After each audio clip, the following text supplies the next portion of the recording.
50 खोके 50 खोके।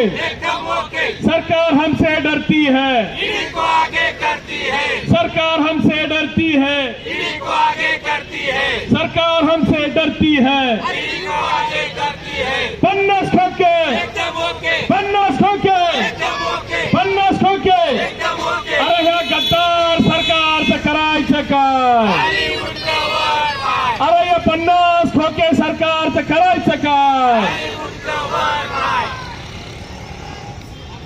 आगे करती है, सरकार हमसे डरती है। ईडी को आगे करती है। रोहित दादा तुम संघर्ष करो, हम तुम्हारे साथ हैं, रोहित दादा तुम संघर्ष करो। हम तुम्हारे साथ हैं। डरती है, ईडी को आगे करती है।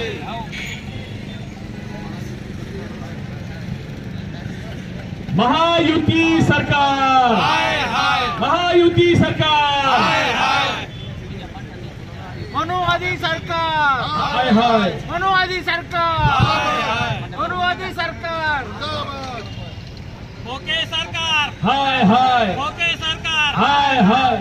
खोके सरकार, हाय हाय, खोके सरकार, हाय हाय, गद्दार सरकार, हाय हाय, गद्दार सरकार। हाय हाय। 50 खोके, एकदम ओके, 50 खोके, एकदम ओके, 50 खोके, एकदम ओके, 50 खोके, एकदम ओके, 50 खोके, एकदम ओके, 50 खोके, एकदम ओके, 50 खोके, एकदम ओके, 50 खोके, एकदम ओके, 50 खोके, एकदम ओके, 50 खोके, एकदम ओके, 50 खोके, एकदम ओके, 50 खोके, एकदम ओके, 50 खोके। एकदम ओके। अरे हा ईडी सरकारचं करायचं का? बॉलिवूडचं वर पाय, या ईडी सरकारचं करायचं का? बॉलिवूडचं वर पाय। सरकार हमसे डरती है। रोहित दादा तुम संघर्ष करो, रोहित दादा तुम संघर्ष करो। तुम्हारे साथ है।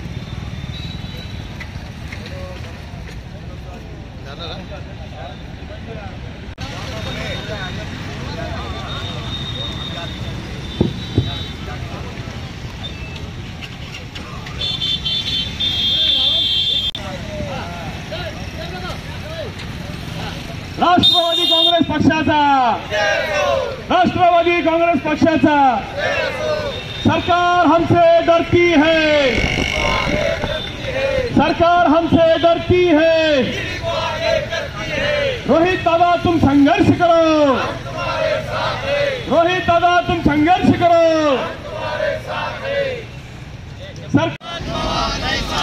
देश का नेता कैसा हो,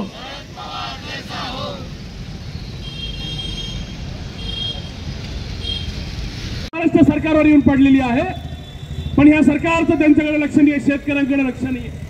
रिक्त असलेली सर्व विभागाची सर्वांगाची 2.5 लाख रिक्त पदे तात्काळ भरण्यात यायला पाहिजे। आर्थिक राजधानी म्हणून ओळख असणारी आपली मुंबईला हादरवण्याचं काम या ठिकाणी सरकारने केलेलं आहे, खोके सरकारने केलेलं आहे। त्यामध्ये आवाजावीची शुल्क या ठिकाणी लावण्यात येत आहे। जिथं मोफत शिक्षण असायला पाहिजे तिथं आज लाख रुपयाची शिक्षा। काय आंदोलन आपलं? आज आम्ही जे आज आंदोलन करण्यासाठी इथं महात्मा गांधी देशाचे ज्या माणसांनी या देशाला स्वातंत्र्य मिळवून दिलं त्या देशामध्ये आज काय होत आहे म्हणून त्याच्यामुळं आम्ही आज इथं बसलेलो आहोत। देशामध्ये महाराष्ट्रामध्ये ज्या पद्धतीनं ईडीचा गैरवापर होत आहे, ज्या पद्धतीनं इथं सेक्स रॅकेट चालत आहे, ज्या पद्धतीनं इथं नशाखोरी करण्यासाठी रॅकेट ते नाशिकमध्ये मिळालं आहे, औरंगाबादमध्ये मिळाले आहे, म्हणजे कायदा सुव्यवस्था राहिलेली नाही आहे, महागाई वाढलेली आहे, शेतकऱ्यांचे जे प्रश्न, शेतकऱ्यांना जे अतिवृष्टी झाली, दुष्काळ काही ठिकाणी अतिवृष्टी, शेतकऱ्यांवरती प्रश्नावरती कोणी विचार करत नाही आहे, त्यांना कुठल्या प्रकारची मदत मिळत नाही आहे, कुठल्या प्रकारचं अनुदान मिळत नाही आहे, कुठल्याही प्रकारचा त्यांना ज्या पद्धतीने विमा भरलेला आहे ते विम्याची रक्कमसुद्धा मिळाली नाही। मागचे जे पैसे दिले, एकच हप्ता दिला, ते सुद्धा हप्ता पुढचा दिलेला नाही आहे। ह्या एकूण महाराष्ट्रामध्ये काय चाललं काय, अतिशय फार गांभीर्याचा प्रश्न आहे। त्याच्यामुळं आम्ही ह्या सगळ्या गोष्टीला विरोध करण्यासाठी आज आम्ही इथं बसलेलो आहोत। त्याचा आम्ही निषेध करतो या सरकारचा, का ज्या पद्धतीनं या सरकारनं प्रत्येक गोष्टीचा गैरवापर केला आणि फक्त पोकळ आश्वासनं दिली आणि कोणतंही आश्वासन पूर्ण केलेलं नाही.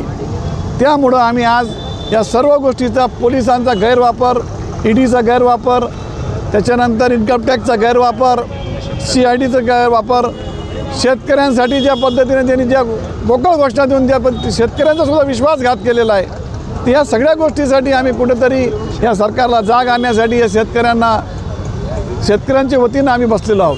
रोहित पवारांना आज ईडीची चौकशीसाठी बोलवलं आहे. सर्व राष्ट्रवादी एकवटली आहे. आज महाराष्ट्रामध्ये खरंच ज्या पद्धतीनं आमचे नेते रोहित पवार यांना एका प्रकारे त्यांना अननेसेसरी म्हणजे कुठलंही कारण नसताना ज्या पद्धतीने त्यांचं हॅरेसमेंट केलं जात आहे, म्हणजे कुठेतरी आमच्या नेत्यांनी जे युवा संघर्ष यात्रा काढली होती, ज्याच्यामध्ये ते युवांचे प्रश्न, नोकरीचे प्रश्न, रोजगारांचे प्रश्न, या सर्व गोष्टीला त्यांनी हात घातलेला होता आणि शेतकऱ्यांच्या विषयी त्यांनी जे गांभीर्याने सगळे प्रश्न घेऊन ते नागपूरच्या अधिवेशनामध्ये जात होते. त्यांनी पायी यात्रा काढलेली होती.